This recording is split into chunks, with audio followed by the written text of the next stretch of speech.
시청자 여러분 안녕하십니까. 지금부터 저녁에 한보정문을 시작하겠습니다. 자, 여러분들 잘 아시다시피 지금 한일 정상회담이 이제 오늘까지 계속이 되는데요. 이제 정상회담 그 내용 자체에 대해서는 어제 제가 상세하게 심야 방송을 통해서 말씀을 드렸고, 그리고 이번 시간에는요, 이 김 여사하고 육고 여사의 정상 영부인 활동을 말씀을 드리겠고, 그리고 지금까지 이제 우리 강제징용된 일본인들 어마어마한 사망자들이 있고 그런데요. 요 실태가 아직도 파악이 잘 안 되고 있어요. 왜냐? 일본 정부가 자료를 안 주니까. 자, 그런데 그나마 이번에 지금 이제 이 기시다가 오기 직전에 그야말로 일부 자료를 준 거, 이것이 이제 언론에 크게 보도가 되고 있어요. 자, 한마디로 얘기해서 이제 우쿠시마호 승선자 명부, 요게 이제 총 75건인데 19건을 이번에 줬다고 합니다. 자, 그래서 이거를 지속적으로 우리가 이제 정부가 지금 일본 정부로부터 이 받아내는 이런 외교적인 노력이 굉장히 중요한 상황이 아닌가, 이런 차원에서 말씀을 드리도록 하겠고요. 자, 이번에는 여러분들 잘 아시다시피 이제 공소시효가 10월 10일이면 끝납니다. 공소시효가 10월 10일이면 끝나기 때문에 이제 선거법과 관련된 수사가 속도를 굉장히 많이 내고 있는데, 요 중에요. 지금 이제 이 보도에 따르면 조선일보가 대대적으로 보도하고 있는 내용인데, 민주당 의원들 4명이 이제 제가 보기에는요, 요거 배지 날아갈 가능성이 상당히 큰 것 같습니다. 그래서 요 공직선거법 위반 혐의에 대한 수사 내용을 자세하게 말씀을 드리도록 하겠고요. 그리고 지금 이제 이 금투세를 내년에 시행하느냐 아니면은 이 폐지하느냐, 요걸 가지고 지금 이제 논란이 많은데요. 당연히 우리 여당의 경우에는 요거는 이제 시행하지 않기로 결론을 내렸어요. 그런데 이제 키는 누가 가지고 있죠? 민주당이 가지고 있지 않습니까? 왜냐하면 민주당에서 입법을 해버리면 이게 대책이 없어요. 뭐 윤 대통령이 또 이제 거부권을 행사해야 되는데, 자, 그래서 근데 민주당은 아직 칼팡질팡하고 있어요. 그러다 보니까 개미들이 난리가 났고, 지금 오늘은요, 권성동 의원이 이제 그 SNS에 글을 올려서 이거 똑바로 입장을 밝혀라, 강력히 촉구하고 나섰습니다. 그리고 이제 마지막으로요, 이 조선일보의 이제 박종훈 논설실장이 쓴 오늘의 이제 칼럼, 박종훈 칼럼, 이제 매주 토요일마다 나오죠.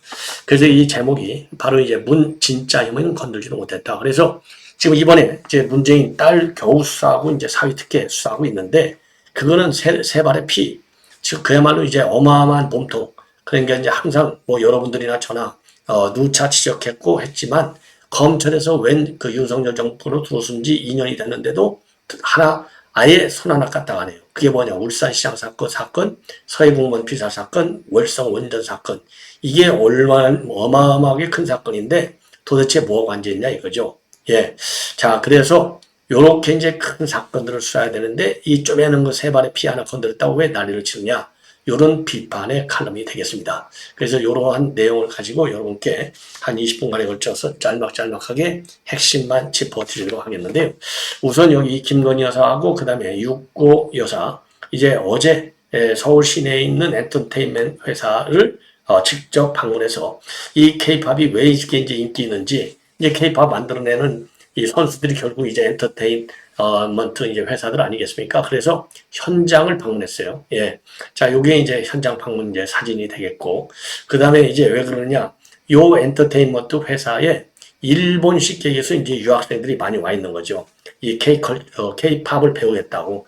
자, 얼마나 이게, 그러니까 이제 육고 여사 입장에서 볼 때는 굉장히 자랑스러운 일본의, 그야말로 이제 이 아들, 딸들이다. 굉장히, 그 혹평을 했어요.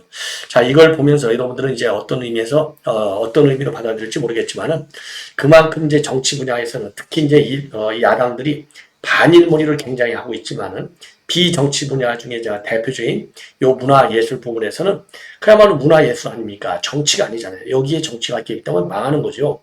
예, 요즘에 이제 문화라고 하는 것은 세계적인, 마찬가지로 글로벌화 되고 있고, 문화라고 하는 것이 이제 국제정치적인 측면에서 본다면 여러분께 제가 항상 빠짐없이 말씀드리겠는데, 조셉 나이, 이 하버드대 교수가요, 옛날에는 국력이라고 하면 이제 경제력, 군사력, 요게 이제 핵심적인 국력의 한 구성 요소였었는데, 지금 이제 21세기에 들어와서 국력하면요, 그런 그걸 갖다가 이제 경성국력이라고 그래요. 하드 파워. 그런데 이제 조셉 나이 교수가 국제정치학에서 새로운 이제 이 국력의 개념을 만들어낸 거예요. 그래서 소프트 파워라 이거죠. 하드의 반대가 소프트, 부드럽다잖아요. 그러니까 소프트 파워 해서 아까는 이제 경성 권력, 이번에는 이제 연성 권력. 그래서 21세가 되면 연성 권력이 더 중요하다. 이런 이론을 만들었어요. 이거는 이제 뭐 국제정치학에서 일반화되어 있는 것이죠. 그래서 작년 4월 달인가요? 윤 대통령이 이제 미국하고 이제 보스턴도 가가지고 이 하버드대 교수들하고 이제 간담회를 가졌잖아요. 그때 조셉 나이 교수도 참석을 했지 않습니까? 그 정도로 문화의 권력이 갖는, 문화가 갖는 국제정치 사회에서, 국제정치 구조에서도 굉장히 중요해졌어요. 그렇기 때문에 이 육고 여사가 와서 직접 이제 그러니까 일본 아이돌 연습생들하고 이제 관계자를 격려를 했어요. 격려해서 하면서 이 육고 여사가 굉장히 자랑스럽다. 예. 이런 얘기를 한 겁니다. 그리고 일본의 자랑이고, 일본의 자랑이고, 여러분들의 노력 덕분에 한국과 일본 국민이 서로 마음을 열어서 이해가 깊어지고 있다라고까지 얘기했고, 여러분들의 꿈이 이루어지기를 바란다. 그런데 만약에요, 김건 여사가 일본에 가서 일본 노래를 배우는 우리 이제 이 젊은 이 아이돌 그룹이라고 할까요? 하여튼 젊은 이제 일본 문화 지망생들한테 만약에 김건 여사가 우리 이제 한국의 자랑이다 이렇게까지 얘기해봐요. 아마도 난리가 날 겁니다. 지금 민주당 그러자라도 친일 정권이다, 독도를 지우게 한다, 온갖 괴담을 다 쓸어내고 있는데, 그래서 요거를 제가 왜 강조하느냐? 민주당이 좀 배워라. 그리고 언제까지 극일 그리고 승일의 개념을 가지고서, 그러니까 이제 국제정치적으로 이제 본다면 이게 게임 이론으로 볼 때요. 이게 완패의 개념이에요. 제로섬 게임, 영화 게임. 이 제로섬. 그러니까 네가 승자 독식 말하자면, 그래서 너는 적이고 나만 이겨야 돼. 그래서 승자와 패자가 완전히 구별되는 이러한 관계로 가는 게 바로 극일승일의 개념이라고 봐요. 그래서 지금은 공존 시대입니다. 공존 번영, 공존 평화의 공존, 경제 번영의 공존. 예. 이게 이제 21세기 디지털 사회, 4차 산업혁명 시대의 패러다임의 큰 변화라고 봐요. 예. 그런 측면에서도 이 정치 외교적으로 우리 국내, 그야말로 이제 민주당 세력들이 전부 극일과 승일의 개념으로만 일본을 본다 이거죠. 물론 부분들로 본다면 이제 극복하고 이겨야 될 부분이 있겠지만은 큰 틀에서 본다면 제가 볼 때, 윤 대통령이 작년 3월 달에, 대변제 일본 기업한테 받지 않겠어. 예. 제3자 변제로 넘어가 버렸잖아요. 이거 하나도 극일 승일의 개념에 이미, 그거를 넘어선 그런 아주 굉장히 큰 개념이 아니냐. 그래서 공존의 세계로 넘어간다. 특히 안보 경제, 이제 문화적인 측면에까지 한일 관계는요. 그러니까 이번에 이제 기시다가 그랬잖아요. 일본 입국 심사관이 한국에 와서 미리 전부 심사했다. 이걸 가지고 이제 일본 언론에서는 이미 지금 이 대만에 대해서도 이런 제도를 하고 있는데 마치 한국에 선물 주듯이 기시다 총리가 얘기하고 있다. 근데 아니 대만에 준다고 해서 한국한테 사전 입국 심사하는데 안 해주면 어떡할 거예요. 그래서 사건과 이런 족달만한 시각으로 보는 이제 대한민국이요. 작년 연말 기준 GNP가 우리가 일본을 한 몇백 불 차이지만 앞섰다. 그리고 이제 수출도 일본을 바짝 몇십 불 차이로 추격하고 이렇게 나오잖아요. 그래서 이제는 좀 우리가 여유 있게, 일본도 포용하고, 다른 나라도 우리가 포용하는 이런 나라로 성장해야 되겠다. 그러니까 이제 1인당 국민 소득으로 나온다면 대한민국이요. 이태리 다음에 6등. 그리고 일본이 7등이에요. 이 정도면 우리가 꼭 극일과 승일의 개념을 쓰고, 이렇게 할 필요가 있겠네요. 그래서 그런 의미에서 제가 이렇게 지금 이제 두 정상 부인이 화기애애하게 그야말로 일본 연습생들을 갖다가 격려하고 다니는 거 보면, 우리가 이제 정치적인 측면에서 좀 더 성숙해야 될 것이 아니냐. 이런 판단이 드는 대목이 되겠습니다. 자, 제가 지금 얘기가 좀 길었는데요. 자, 그리고 지금 이제 이 언론에서 일부 다루는 내용 중에 하나, 특히 이제 조선일보에서 아주 잘 다루고 있어요. 기자 수첩에서 다루고 있는데, 이번에 지금 이제 우리가, 그러니까 이제 이 강제징용자들, 이거 명단 우리가 안 갖고 있다는 겁니다. 얼마나 많은 강제징용자, 희생자들이 많냐. 그래서 뭐 관동 대지진, 군함도, 사도광산, 조세이 탄광, 다케시마 해저 탄광, 그 다음에 유바리 탄광, 이지카 아소 탄광, 그 다음에 미야케 탄광, 우토루 마을 비행장, 그 다음에 나가사키 조선소, 야하타 제철소 사건 등 나열하기 힘들 정도로 일제강점기에 우리 국민들이 갖다가 희생된 비극적 사건들 어마어마하게 많다는 겁니다. 지금까지 한 번도 지금 이제 일본에서 우리한테 협조해 준 게 없다는 거예요.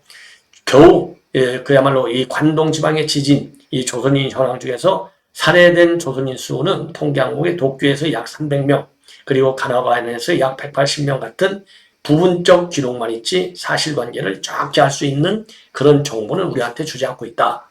그럼에도 불구하고 기시다 총리가 방한 하루 전날이 지난 5일날 우키시마호 승선자 명단 일부를 우리 정부한테 준 거 그나마 다행이 아니냐. 그래서 이번 기시다 총리로서 마지막 방한 앞두고 겨우 우리 정부는 첫 고리를 쳐보게 됐다. 그래서 일본 정부가 이제 확보하고 있는 75건의 몸부 자료 가운데 이번에 우리한테 정밀조사를 마친 게 19건 밖에 안 된다는 겁니다. 정밀조사 마친 게. 그 중에 일부를 우리한테 줬어요. 자, 그래서 이러한 이 정보 자료, 요거를 갖다가 일본으로부터 받아내도록 외교적 노력도 많이 해야 되겠고, 그리고 일본 정부도 더 적극적으로 노력을 해서 우리 정부한테 줘야 될 것이 아니냐. 그래서 이 무명의 희생자들, 그냥 유골이라도 찾아야 되는데 유해라도 찾아야 된다. 이런 주장이 나오고 있지 않습니까? 이런 아픈 과거. 더군다나 이번에 지금 이제 기시다 총리가 와서 그랬잖아요. 과거의 힘들고 슬픔을 경험한 한국인들에 대해서 가슴 아프게 생각한다. 이런 얘기를 했지 않습니까? 그래서 말로만 가슴 아프다고 하지 말고 아픈 가슴을 달랠 수 있는 자료, 그런 협력을 좀 해야 될 것이 아닌가. 이런 생각이 들어요. 자, 그리고요, 이제 이 부정선거와 관련된 내용인데요. 자, 이것도 조선일보가 단독으로 지금 보도하고 있는 내용인데, 그러니까요, 이 안도걸 의원, 지금 민주당 의원인데, 안도걸은 이제 문재인 정권에서 기재부 차관을 한 사람입니다. 그래서 안도걸에 대해서 수사가 굉장히 지금 빠른 속도로 진행되고 있는데, 무려, 그러니까요, 광주 동부 남구 이 후보예요. 근데 경선 때 이제 선거법 위반한 그런 혐의를 잡고 수사에 속도를 내고 있고요. 요 관계자였던 동생은 지금 이 사촌 동생이 구속되어 있습니다. 자, 그래서 이 내용을 보면 어마어마해요. 무려 여기 이제 규모가요. 이 부정선거 규모가 10여 명에 달하고 오간 돈이 한 1억 5천 플러스 알파. 그래서 거의 제가 보기에는요, 한 2억 가까이 되지 않나, 이런 생각이 들어요. 자, 그래서 이 정치자금법 위반 등 혐의로 지금 이제 수사가 속도감 있게 진행을 되고 있어요. 그래서 이제 큰 틀에서 몇 가지 혐의를 봤냐면, 사촌 동생이 돈이 좀 있는지 여하간 사촌 동생으로부터 사무실 운영비 1억 5천만 원을 받았어요. 그리고 이제 이미 이 사촌 동생이 이것은 이실직고를 했어요. 실토를 전부 다 했습니다. 그러니까 이거 정치자금법 위반이 되는 것이고, 그리고 이 안도걸하고 그 부인, 배우자가요, 경성단시의 선거사무소 직원들한테 수백만 원을 줬어요. 그리고 사촌 동생인 또 이 안도걸 씨 사촌 동생하고 함께 전남 화순의 콜센터를 만들어가지고 자원봉사자 10여 명에 대해서도 급여 명목으로 2,500만 원의 금품을 제공했습니다. 자, 이 정도가 되면요. 자, 이게 콜센터 직원들한테 급여를 줬죠. 그 다음에 선거사무소 직원들한테도 수백만 원을 줬죠. 그리고 이제 사무실 운영비는 자기 사촌 동생한테 대납을 시켰죠. 어마어마한 거죠. 이거요, 광주 동구 남구을 무조건적으로 이거 보궐선거가 있게 됩니다. 자, 그래서 더군다나 그 사촌 동생 증거인멸과 도주 우려가 있다고 해서 지난 9월 5일이죠. 최근에 이게 구속이 됐습니다. 물론 이 안도걸이는 관계없다. 전혀 자기 사촌 동생 요것과는 관계없다. 이렇게 주장을 하고 있지만은, 이 정도가 되면 무조건, 이 정도가 이 후보가 모르게 되겠죠. 이런 일을 할 수 있겠어요. 더군다나 부인까지 여기에 동원됐는데, 불법. 그래서 요거 안도걸 보궐선거가 분명해 보이고요. 그리고 이제 안도걸 말고서도, 안도걸 못모사도 지금 민주당 경기 용인 시 갑 이상식 의원, 이건 경찰 출신이죠. 경찰에서도 계급이 되게 높아요. 치안 정감이가 그랬죠. 근데 이 이상식이가 재산을 축소한 혐의로 지금 수사가 진행되고 있고, 그리고 광진구 갑의 이정원도 수차례 걸쳐서 선거 캠프 관계자한테 현금 봉투를 건넨 혐의로 검찰에 송치되어 있습니다. 요 두 사람 말고서도 민주당의 정동영도 어른들한테 연령을 20대로 해서 여론사에 응해달라, 이렇게 혐의를 받고 있어요. 자, 그래서 이 민주당 의원들이 일제히 지금 수사 선상에 올라 있다. 그래서 대거 민주당 의원들에 대한 보궐선거도 충분히 우리가 상정해보고 지금 이 보궐선거에 철저히 대비할 필요가 있지 않나 이런 생각이 드네요.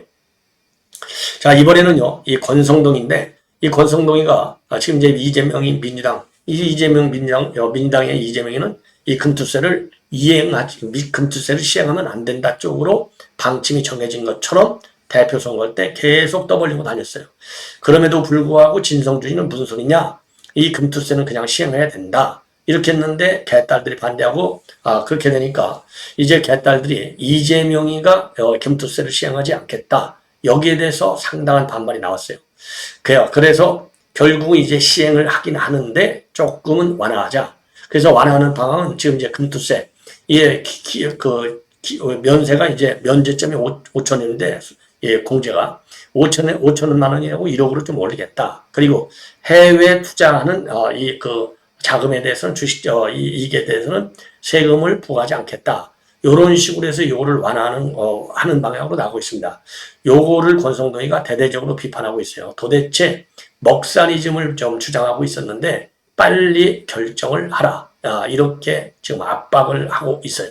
자, 그래서 페북에서 나온 이제 글을 보면은요, 이재명이가 금투세 시행으로 돌아섰다고 하는데, 유예할 것 같이 변종말 논리더니 역시나다. 그러면서 89년도 주식 양도세를 도입했던 대만은 한 달 동안에 주가지수가 40% 가까이 급락했다. 주식 양도세가 이제 이 금투세하고 비슷한 거잖아요. 왜 이미 실패한 길을 갖다가 굳이 걷겠다고 나서는지 도저히 이해할 수 없다. 이렇게 비판하고 있습니다. 자, 그러면서 올해 정기국회에서 금투세 시행을 막지 못한다면 당장 내년 한국 정치는 폭락할 것이다. 장기적으로도 우상향 곡선을 그릴 수 없다. 그런데 민주당이 기어이 금투세 폐지라고 하는 국민 요구를 거부한다면 금투세의 또 다른 이름은 이재명 세가 될 것이다. 그러면서 나아가서 민주당은 보완입법이라는 명목하에서 해외 주식 투자 비과세를 끼워넣어서 국내 자금의 해외 유출을 부추기고 있다. 이렇게 비판하고 있어요. 자, 그러면서 뭘 주장하고 있느냐? 지금 민주당에서 주장하는 게 뭐냐면 금투세 대상자가 전체 주식 투자자 중에 1,400명의 1%인 15만 명에 불과하다고 이렇게 주장을 하는데, 하지만 그런 게 15만 명밖에 안 되니까 그냥 금투세를 시행하자는 게 이제 민주당 주장 아니에요. 그런데 요 15만 명, 그러니까 이제 전체 주식자자 1,400만 명, 1%인 15만 명이 움직이는 돈은 얼마냐? 최소 150조라고 권성동이가 밝히고 있어요. 그러면 이렇게 움직여서 대거 자금이 빠져나가면 누가 손해보느냐? 개미 투자자만 손해본다는 것이죠. 더군다나 지금 최근에 미국 경기 침체 우려로 인해서 국내 증시가 폭락하게 되는데, 이런 상황에서 추진되는 금투세 도입에 대해서 국내 주식시장 탈출은 지능순이라고 하는 자조까지 나오고 있다. 자, 그래서 자유시장 경제에서 가장 바람직한 부의 분배는 국민과 기업이 성장을 공유하는 것이고, 건전한 주식 투자는 부의 분배에 있어서 최적의 수단이다. 그래서 민주당이 호소하는데, 문재인 정부 5년 동안 잘못된 경제정책 때문에 국민은 직장과 주택 소유 기회를 빼앗겼다. 그러면서 폐지를 강력히 주장하고 났습니다. 자, 그리고 여러분들 잘 아시다시피 이미 개딸들도 이러한 금투세 시행에 관련해서는 아주 상당한 반발을 해 오고 있습니다. 자, 그래서 이미 이 개딸들도 말이죠. 이 개딸은 물론이지만 개미들이 지금 난리가 났어요. 그래서 앞으로 금투세를 갖다가 제명세로 부르자. 그리고 제명세 하나로 주식시장 혼자 금융위기에 빠져있다. 주식하면서 미나 뽑는 바보는 없겠지.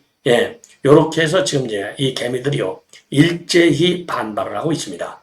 자, 이렇게 돼서 이 개미들의 반발에도 불구하고, 왜냐면요, 1,400만 명 중에 15만 명인데 15만 표? 어마어마한 표죠. 이재명이가 지금 0.73%로 이겼잖아요. 0.74% 해봐야 30만이 좀 안 되잖아요. 28만 명? 15만 명이면 거의 절반이죠.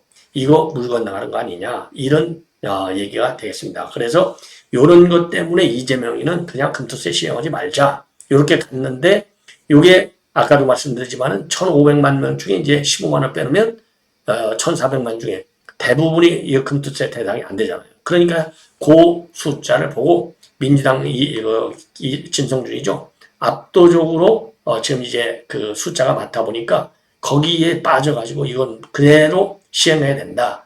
이런 강한 입장으로 지금 시행하는 방향. 다만 일부를 보완하겠다는 얘기인데 제가 보기에는요 민당에서 반드시 시행할 것으로 보입니다.